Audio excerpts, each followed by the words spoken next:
Hello, there's a serious danger in our society, unfortunately, posed by men of armed forces detailed to protect life and properties in this country.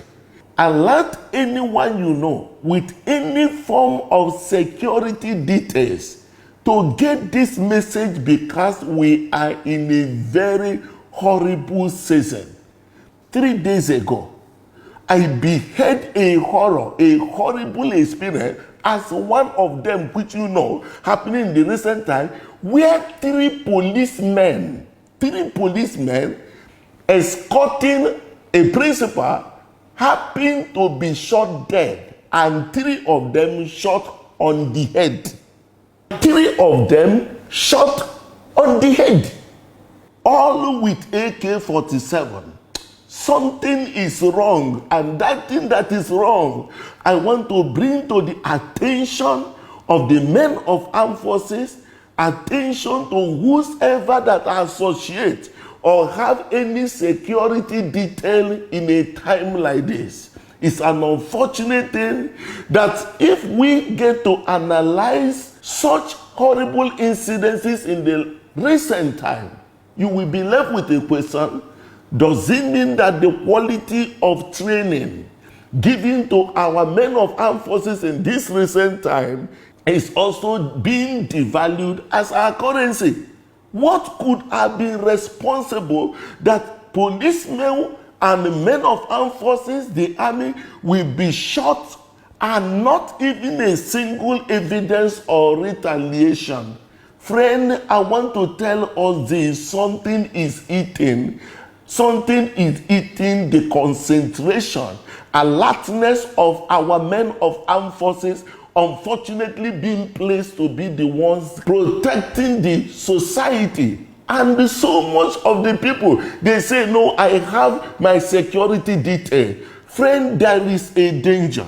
You know what? Most times they say, no, they were ambushed. And someone will say, no, it was a surprise attack. Did you remember that our men of armed forces happened to be rated the best in Africa during ECOMOG, United Nations peacekeeping?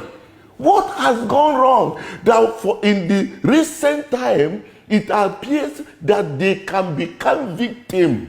They will leave their home in the morning. The news that their family will go is that they were shot without retaliation. Most time, no trace on the people that actually perpetrated that. You know what? I will tell you practical reason. Leave the issue of sabotage. Because if you could have 3 policemen, you ask the question, if the other 2 has been there, what is the alertness of the man that may serve as the rear guard? That 3 of these 3 policemen will be shot on the head. And for you to shoot somebody on the head, it must be a close range. But this is where the menace began. Not up to 5 minutes, we left the site where these 3 policemen were shot. I saw a police patrol van, and you know what happened?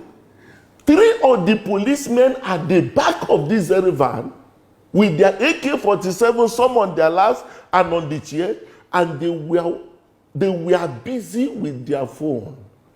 I can't contain this anymore. There's no way we can. Because the fear factor, we know our men of armed forces before this time is gradually fading. That's why a hoodlum could come up and be harassing them anyhow, simply because a security man on duty with an Android phone, let me tell you, is already a suicide bomber. He can attract any evil from anywhere, to the detriment of the people that are peaceful even before they came. That is the origin of all the crises you are seeing today. I have opportunity of traveling to somewhere with my team, and I came out and sighted one of my men. You know what happened? He had his AK-47 dropped by the side of the chair and was busy on phone. I watched him. I watched him being a victim already in the making. After a while, he wasn't even looking up. And I have to go behind him, stood behind him. He was watching one of the video on Facebook. And after a while, I have to now drag his AK-47 for him to look at me. I say, oh God, oh goodness me. He's a gunman. He has made people that appear to be protecting already victims. And we can't continue to allow this kind of vulnerability to continue in our society. Let me make this thing clear. It is time we stand together to curb these epidemics. It's a social media epidemic. No matter how it has eaten the fabric of the society, we can't allow our men of armed forces to continue to be victim of this evil and also making victim of the people they are bound to protect. I encourage everyone, to anyone you know, even to a police or army officer going out on duty, let them remember the family they left behind. And to you that is being protected, get involved to protect yourself. God bless you as you share this to everyone you know to help protect life and property in this very age we have found ourselves. God bless you as you do that.